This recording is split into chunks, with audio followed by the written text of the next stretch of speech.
जब भी हम किसी कंपनी के बारे में सोचते हैं तो क्या ख्याल आता है? उसके प्रोडक्ट्स, उसकी सेल्स, राइट?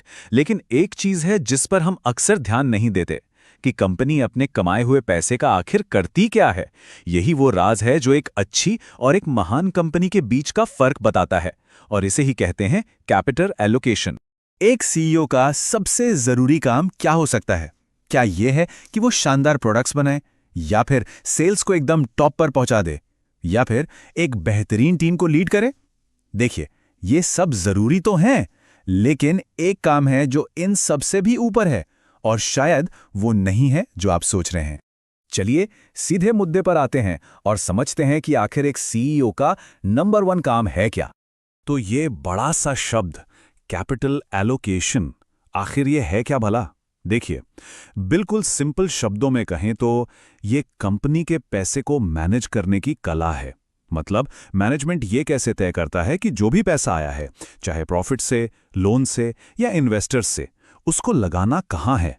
बस यही उनके फैसलों की कहानी है। 1 मिनट के लिए इसको ऐसे समझिए। मान लीजिए आपके पास 10 लाख रुपए हैं। अब बताइए, इसे इस्तेमाल करने का सबसे स्मार्ट तरीका क्या होगा? क्या आप इसे किसी ग्रोइंग बिजनेस में लगाएंगे, या कोई ऐसी प्रॉपर्टी खरीदेंगे जिसकी कीमत बढ़ने वाली है? एक कंपनी भी ना हर दिन बिल्कुल यही फैसला लेती है, बस फर्क इतना है कि स्केल बहुत बहुत बड़ा होता है। तो मैनेजमेंट के पास पैसा आ गया। अब सवाल ये उठता है कि वो इसके साथ कर क्या सकते हैं। उनके पास ना मोटे तौर पे 5 रास्ते होते हैं, और मजे की बात यह है कि हर रास्ता कंपनी को एक अलग ही भविष्य की ओर ले जाता है। तो ये हैं वो 5 मेन रास्ते। पहला R&D, मतलब भविष्य के लिए नए प्रोडक्ट्स बनाना। दूसरा एक्विजिशन, यानी तेजी से ग्रो करने के लिए दूसरी कंपनियों को ही खरीद लेना। तीसरा है ब्रांड बिल्डिंग, ताकि कस्टमर्स हमेशा आपके ही पास आएं। चौथा, शेयर होल्डर्स को पैसा लौटाना, जो कि एक डिसिप्लिन का साइन है। और पांचवा, कैपेक्स, यानी अपनी मौजूदा ताकत को और बढ़ाना। पहला ऑप्शन है R&D में पैसा डालना। आप इसको ऐसे समझ सकते हैं कि ये कंपनी के भविष्य में किया गया एक इन्वेस्टमेंट है। नए प्रोडक्ट्स और इनोवेशन पर खर्च करना, ताकि कंपनी आने वाले टाइम में भी मार्केट में सबसे आगे बनी रहे। दूसरा रास्ता है एक्विजिशन, मतलब दूसरी कंपनियों को खरीद लेना।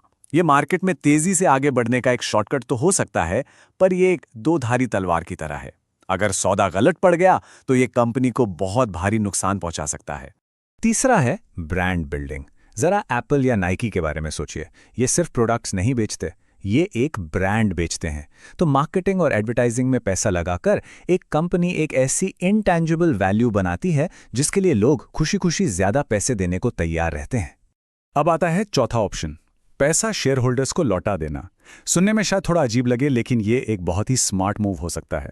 जब मैनेजमेंट को लगता है कि उनके पास कंपनी में ही पैसा लगाने का कोई बढ़िया मौका नहीं है, तो वो इसे इन्वेस्टर्स को वापस कर देते हैं। ये उनकी ईमानदारी और डिसिप्लिन को दिखाता है। और पांचवा है कैपेक्स। ये फिजिकल एसेट्स में पैसा लगाने जैसा है, जैसे कि नई फैक्ट्री लगाना, नई मशीनें खरीदना या अपनी टेक्नोलॉजी को अपग्रेड करना। ये सब कंपनी के ऑपरेशन को बढ़ाने के लिए बहुत ज़रूरी है। ठीक है, तो अब हम इन 5 ऑप्शंस को जानते हैं, पर बड़ा सवाल ये है कि हम कैसे पता करें कि मैनेजमेंट अच्छा काम कर रहा है या नहीं। इसके लिए हमें कुछ ग्रीन फ्लैग्स यानी अच्छे संकेतों और रेड फ्लैग्स यानी खतरे के संकेतों को देखना होगा। इस स्लाइड को जरा ध्यान से देखिए। एक तरफ है अच्छे संकेत और दूसरी तरफ है खतरे की घंटियां। क्या कोई कंपनी का मैनेजमेंट हमेशा हाई रिटर्न वाले प्रोजेक्ट्स में पैसा लगा रहा है, या फिर वो सिर्फ अपनी ईगो के लिए, कंपनी को बड़ा दिखाने के लिए महंगे महंगे सौदे कर रहे हैं? ये सवाल पूछने बहुत जरूरी है। एक अच्छा मैनेजमेंट तभी कैश लौटाता है जब कोई अच्छा मौका न हो, ना कि बेवजह कैश को तिजोरी में बंद करके रखता है। तो क्या इन सब बातों को नापने का कोई एक तरीका है? कोई एक ऐसा नंबर जो मैनेजमेंट के परफॉर्मेंस की पूरी कहानी हमें बता दे? जी हाँ, बिल्कुल है। एक ऐसा नंबर है जो वैल्यू क्रिएशन की पूरी कहानी बता देता है, और ये साफ साफ दिखाता है कि मैनेजमेंट का हर फैसला कंपनी को मजबूत बना रहा है या फिर कमजोर। और वो नंबर है ROIC, यानी रिटर्न ऑन इन्वेस्टेड कैपिटल। ये कैपिटल एलोकेशन को जज करने का सबसे जरूरी, सबसे की मैट्रिक है। इसका फॉर्मूला भी काफी सिंपल है। ये बस ये मापता है कि कंपनी अपने टोटल लगाए हुए पैसे पर कितना ऑपरेटिंग प्रॉफिट कमा रही है। सीधे शब्दों में कहें तो ये बताता है कि कंपनी अपने लगाए हुए हर 1 रुपए पर कितना कमा रही है। और यहां आता है सबसे जरूरी नियम। देखिए, हर कंपनी को पैसा जुटाने में कुछ ना कुछ लागत आती है, जिसे हम कहते हैं कॉस्ट ऑफ कैपिटल। अब अगर कंपनी का ROCI इस लागत से ज्यादा है तो समझ लीजिए वो शेयर होल्डर्स के लिए वैल्यू बना रही है, पैसा बना रही है। लेकिन अगर ये कम है तो वो पैसा डुबो रही है। It's that simple. अगर हम असल दुनिया के उदाहरण देखें तो वॉरेन बुफे की कंपनी बर्कशायर हैथवे एक बेहतरीन कैपिटल एलोकेटर मानी जाती है। वो बहुत धैर्य के साथ सही मौकों का इंतजार करते हैं। वहीं दूसरी तरफ 1990 के दशक में कई ऐसी कंपनियां थीं जो एम्पायर बिल्डिंग में लगी थीं। मतलब वो सिर्फ बड़ा दिखने के लिए बिना सोचे समझे महंगी महंगी कंपनियां खरीद रही थीं, जिससे शेयर होल्डर्स को भारी नुकसान उठाना पड़ा। तो आखिर में सबसे जरूरी सवाल क्या है? इस पूरी बातचीत से हमें क्या सीखना चाहिए? हमारा की टेक अवे क्या है? देखिए, सबसे जरूरी बात यह है कि कैपिटल एलोकेशन ही मैनेजमेंट का सबसे जरूरी काम है। यही वो एक चीज है जो तय करती है कि समय के साथ किसी कंपनी में किया गया इन्वेस्टमेंट बढ़ेगा या फिर घटेगा।